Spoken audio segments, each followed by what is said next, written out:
देवाची जावनूय पातकान पडटा, पूण देव आमकां सोडिना. देव आमचो तरी पूण मोग कोत्ता. आनी हें ताणें आमकां दुसऱ्या वाचपान सांगलां. पावलो म्हणटा, हांव ह्या सगळ्या वस्तूंनी आनंद घेना, बगोर ताच्या खुर्सान ताणें आमकां ह्या सगळ्या पातकांतली सुटका दिल्ली आसा. आनी ताका लागून आमच्यान पातकां विण जिवंक जाता. फकत आमी ही आठवण करूंक जाय की ताणें आमकां सुटका दिल्ली आसा, सोडून दिल्ली आसा, आनी त्या प्रमाणे आमी जिवंक जाय. तो म्हणटा, हांव हातून आनंद घेता, न्हय ह्या बाकीच्या वस्तूंनी ना. आनी जेजूय आमकां तें सांगता. तांकां कितें कोत्ता, तो धाडटा की त्याचेरूच पातये नाकात.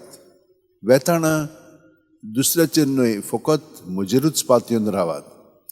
ल्हान गे मदें मेंढरां कशीं हांव तुमकां धाडटां, तर सोरपा परी चतूर आनी पारव्या परी शांत रावात. हे भाशेन ताणें आमकां सांगलें कशे भाशेन आमचो मनोभव आसूंक जाय पळय तो. आनी वेता थंयसर आमची न्हय, ताची शांती आमी थंयसर हाडटा. ताका एकवटून रावली की ना, तो मागीर तांचे बरोबर शांती हाडटलो. आतां पळयात, आमचे शिकुमसाराक लोक आयलो म्हणटच खूब उचांबळ आसता. ती तुमची पातकां हांव म्हजेर घेना, ती पातकां हांव सदांच जेजूचेर दवरतां. आनी जेजू मागीर तुमकां शांती दिता. हांव म्हजेर तर घेत, म्हज्यान तुमकां शांती दिवंक जायना. हांव ताचेर दवरतां म्हणटच तो तुमकां शांती दिता. आनी तुमी घरा वेताना शांतीन घरा वेतात आनी दुसऱ्यांकूय शांती दिवंक लागता.